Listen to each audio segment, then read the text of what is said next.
ام المومنین حضرت عائشہ رضی اللہ تعالیٰ عنہ سے روایت ہے کہ نبی کریم صلی اللہ علیہ وسلم پر وحی کی ابتدائی دور اچھے سچے پاکیزہ خوابوں سے شروع ہوئی۔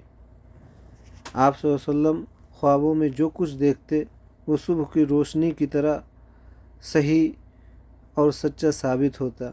پھر من جانب قدرت آپ صلی اللہ علیہ وسلم تنہائی پسند ہو گئے اور آپ صلی اللہ علیہ وسلم نے غار حرا میں خلوت نشینی اختیار فرمائی اور کئی دن اور رات وہاں مسلسل عبادت اور یاد الہی و ذکر و فکر میں مشغول رہتے، جب تک گھر آنے کو دل نہ چاہتا توسا ہمراہ لیے ہوئے وہیں رہتے۔ توسا ختم ہونے پر ہی اہلیہ محترمہ حضرت خدیجہ رضی اللہ تعالی عنہ کے پاس تشریف لاتے اور کچھ عرصے ہمراہ لے کر اور کچھ توسا ہمراہ لے کر پھر وہاں جا کر خلوت گزین ہو جاتے۔ یہی طریقہ جاری رہا یہاں تک کہ آپ صلی اللہ علیہ وسلم پر حق منکشف ہو گیا اور آپ صلی اللہ علیہ وسلم غار حرا میں قیام پذیر تھے کہ اچانک جبرائیل علیہ السلام آپ کے پاس حاضر ہوئے اور کہنے لگے، اے محمد صلی اللہ علیہ وسلم پڑھو۔ آپ صلی اللہ علیہ وسلم فرماتے ہیں کہ میں نے کہا کہ میں پڑھنا نہیں جانتا۔ آپ صلی اللہ علیہ وسلم فرماتے ہیں کہ فرشتے نے مجھے پکڑ کر اتنی زور سے دبایا کہ میری طاقت جواب دے گئی، پھر مجھے چھوڑ کر کہا کہ پڑھو۔ میں نے پھر وہی جواب دیا کہ میں پڑھا ہوا نہیں ہوں۔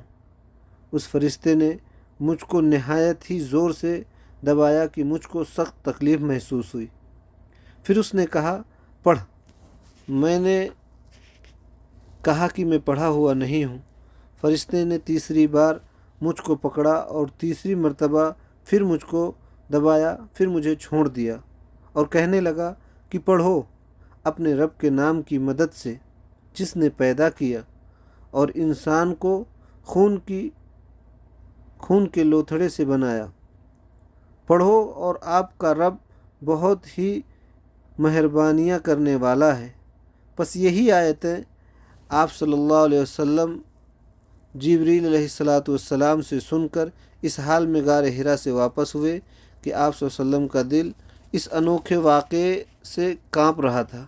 آپ صلی اللہ علیہ وسلم حضرت خدیجہ رضی اللہ تعالی عنہ کے یہاں تشریف لائے اور فرمایا کہ مجھے کمبل اڑھا دو۔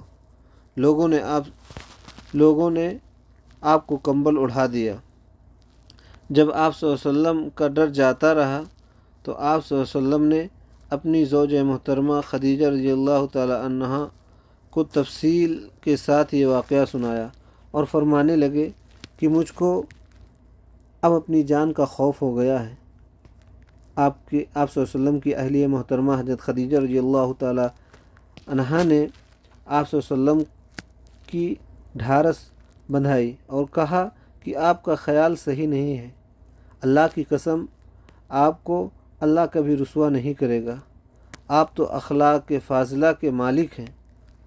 آپ تو کنبہ پرور ہیں، بے کسوں کا بوجھ اپنے سر پر رکھ لیتے ہیں، مفلسوں کے لیے آپ کماتے ہیں، مہمان نوازی میں آپ بے مثال ہیں اور مشکل وقت میں آپ امر حق کا ساتھ دیتے ہیں۔ ایسے اوصاف حسنہ والا انسان یوں بے وقت ذلت و خواری کی موت نہیں پا سکتا۔ پھر مزید تسلی کے لیے حضرت خدیجہ رضی اللہ تعالیٰ عنہ آپ صلی اللہ علیہ وسلم کو ورقہ بن نوفل کے پاس لے گئیں جو ان کے چچا زاد بھائی تھے اور زمانہ جاہلیت میں نصرانی مذہب اختیار کر چکے تھے اور عبرانی زبان کے کاتب تھے۔ چنانچہ انجیل کو بھی حسب منشاء خداوندی عبرانی زبان میں لکھا کرتے تھے۔ انجیل سریانی زبان میں نازل ہوئی تھی، پھر اس کا ترجمہ عبرانی زبان میں ہوا۔ ورقہ اسی کو لکھتے تھے۔ وہ بہت بوڑھے ہو گئے تھے، یہاں تک کہ ان کی بینائی بھی رخصت ہو چکی تھی۔ حضرت خدیجہ رضی اللہ تعالیٰ عنہ نے ان کے سامنے آپ صلی اللہ علیہ وسلم کے حالات بیان کیے اور کہا کہ اے چچا زاد بھائی، اپنے بھتیجے محمد صلی اللہ علیہ وسلم کی زبانی ذرا ان کی کیفیت سن لیجئے۔ وہ بولے کہ بھتیجے، آپ نے جو کچھ دیکھا ہے اس کی تفصیل سناؤ۔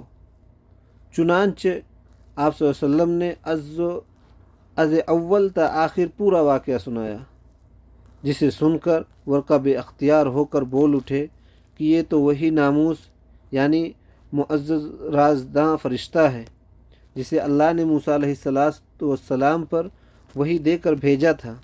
کاش میں آپ کے اس عہد نبوت کے شروع ہونے پر جوان عمر ہوتا، کاش میں اس وقت تک زندہ رہتا جب کہ آپ کی قوم آپ کو اس شہر سے نکال دے گی۔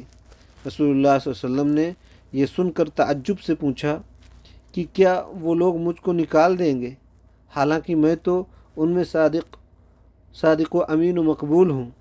ورقہ بولا، ہاں یہ سب کچھ سچ ہے، مگر جو شخص بھی آپ کی طرح امر حق لے کر آیا لوگ اس کے دشمن ہی ہو گئے ہیں۔ اگر مجھے آپ کی نبوت کا وہ زمانہ مل جائے تو میں آپ کی پوری مدد کروں گا۔ مگر ورقہ کچھ دنوں کے بعد انتقال کر گئے، پھر کچھ عرصے تک وہی کی آمد موقوف رہی۔ یہ بخاری کی 3 نمبر حدیث ہے۔ وہی حدیث کا بیان میں۔ مع السلامہ۔